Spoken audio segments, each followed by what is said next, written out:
The first time it happened, I chalked it up to a mistake. I came home from a particularly grueling shift at the sheriff's department. Paperwork Mountain had kept me pinned to my desk for hours, and found a couple of beer cans strewn on my lawn. Thoughtless kids aside and tossed them in the recycling bin. But then it happened again. A week later, I returned to find my back gate ajar, a faint whiff of cheap beer lingering in the air, and a discarded red Solo cup nestled amongst my rose bushes. That's when the unease began to settle in. I live in a decent, quiet neighborhood, mostly families and retirees. Nobody ever bothered me, and I minded my own business. I'd been the county sheriff for the past 5 years, worked my way up through the ranks, and earned the respect of this community.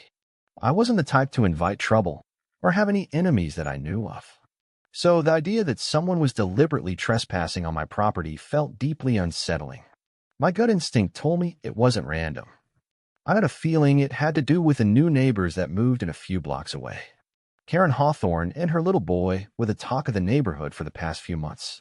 Karen was always complaining about this and that and had a sense about her that made me cautious to get near her.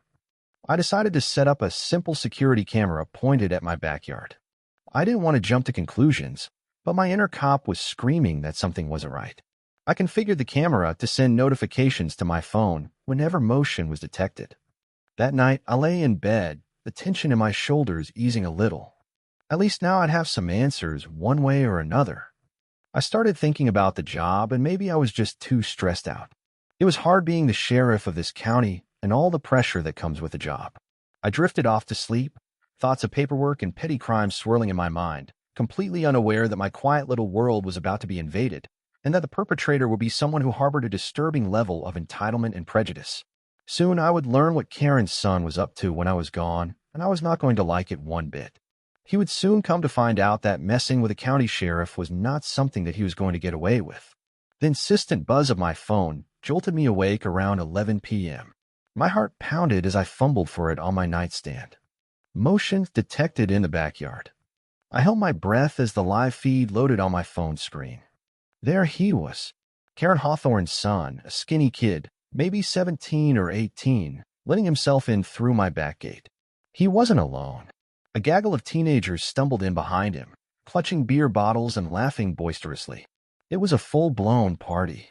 In my backyard. Rage, cold and sharp, pierced through my initial surprise.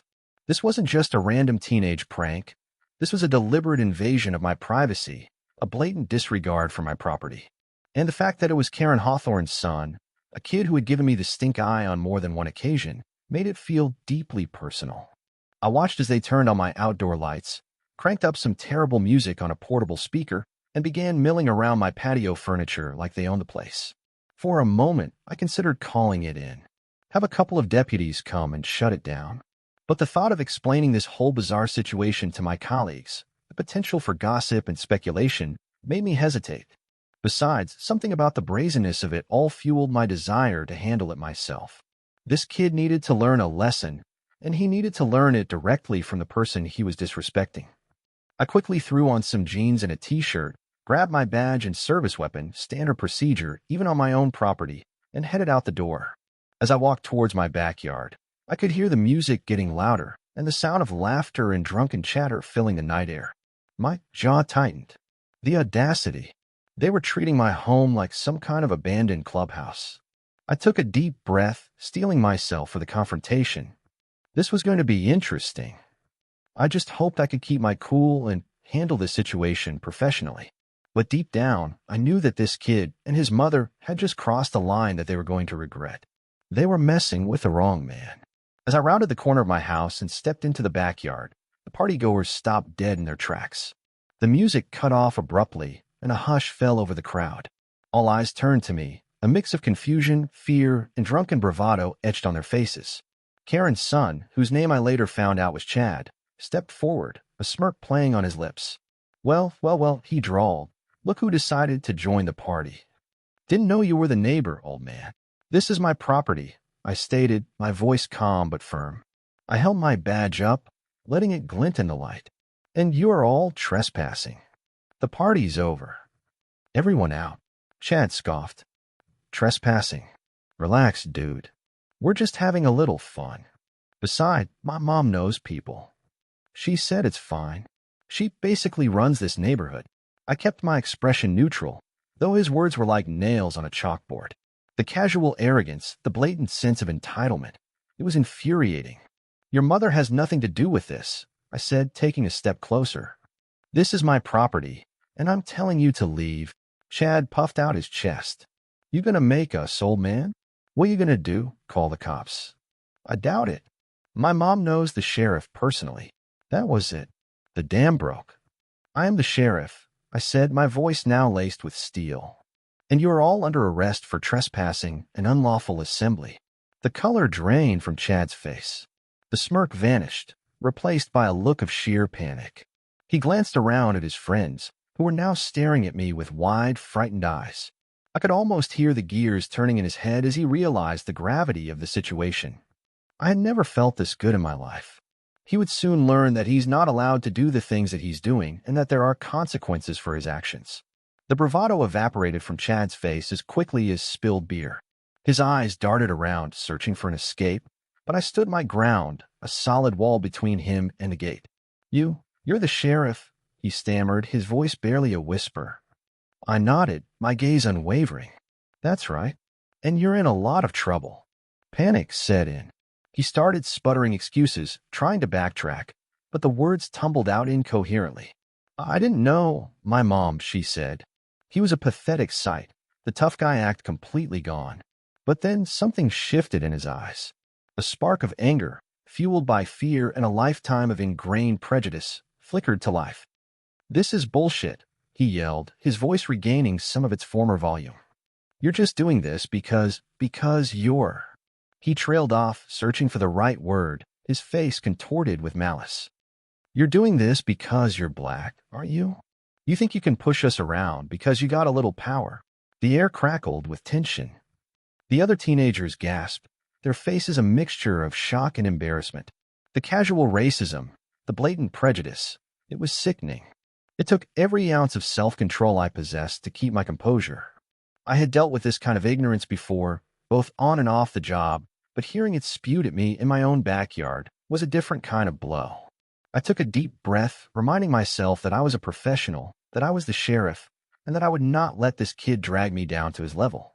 That's enough, I said, my voice dangerously low. You are now also under arrest for hate speech and resisting arrest.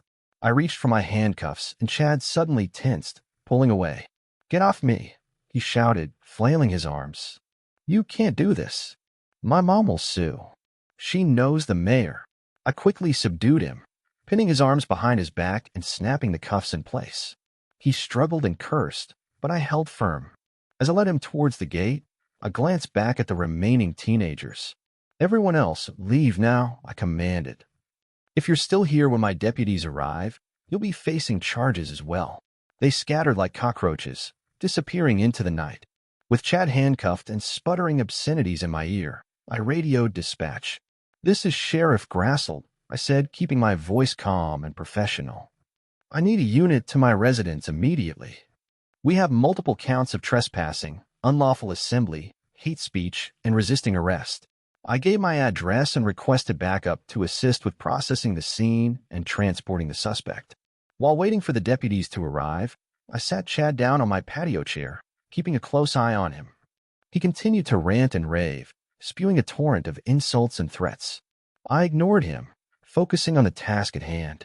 I knew that everything he said was a reflection of his own ignorance and insecurity, and that engaging with him would only escalate the situation. As I sat there, I could hear cars speeding down the street, the engine roaring in the night. A moment later, Karen Hawthorne's SUV screeched to a halt in front of my house. She stormed out of the vehicle, her face a mask of fury. What the hell is going on here? She shrieked, marching towards me. What have you done to my son? I stood up, blocking her path. Mrs. Hawthorne, I said, my voice calm but firm. Your son has been arrested for trespassing, unlawful assembly, hate speech, and resisting arrest. He was hosting a party on my property without my permission. Her eyes widened in disbelief. That's absurd, she exclaimed. My son would never do that. You're lying. This is some kind of racist vendetta. I sighed, bracing myself for the inevitable onslaught of accusations and denials. Mrs. Hawthorne, I have video evidence of your son and his friends trespassing on my property. I also have witnesses who can attest to his behavior. I suggest you calm down and let me explain the situation. But she was beyond reason. She launched into a tirade of insults and accusations, calling me every name in the book. She threatened to sue me, to ruin my career, to make my life a living hell. I stood there, silently enduring her rage, waiting for the deputies to arrive. I knew that engaging with her would only make things worse. The flashing lights of the patrol car pulled up in front of my house, cutting through the tense atmosphere. Two deputies, Johnson and Miller, stepped out of the vehicle, their faces grim. They had heard the call over the radio and knew that something serious was going on. "Sheriff," Johnson said, approaching me. "What's the situation?" I quickly filled them in on the details, pointing to Chad, who was still sitting on the patio chair, his face a picture of sullen defiance, and Karen Hawthorne, who was now screaming at the top of her lungs. Johnson and Miller exchanged a look of disbelief. They had never seen anything like this before, especially not involving their own boss. They efficiently took control of the situation, placing Chad in the back of the patrol car and calming down Mrs. Hawthorne, who was still ranting and raving. As they were leading her away, she turned to me, her eyes filled with hatred. "You haven't heard the last of this, Grassel," she spat. "I want to make you pay for this. You'll regret the day you ever crossed me." I simply shook my head, watching as they drove off. I knew that she would likely file a complaint against me, and that I would have to go through the official channels to defend my actions. But I also knew that I had done the right thing. I had upheld the law, protected my property, and stood up to bigotry and prejudice. The next day, the story of the party at the sheriff's house spread like wildfire throughout the community. Some people were shocked, others were amused, but most were supportive.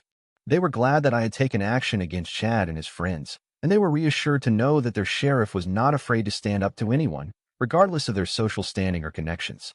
The town came to even more respect than before, because I was a black man dealing with racism the way that I did. A week later, Chad was formally charged with trespassing, unlawful assembly, hate speech, and resisting arrest. He eventually pleaded guilty to all charges and was sentenced to community service and anger management classes. Karen Hawthorne filed a formal complaint against me, but after an internal investigation, it was dismissed. Justice had been served. And as I walked through my neighborhood, I felt a sense of peace and satisfaction. I had sent a clear message that no one, regardless of their race or position, was above the law. I had protected my community, and I had reaffirmed my commitment to justice for all.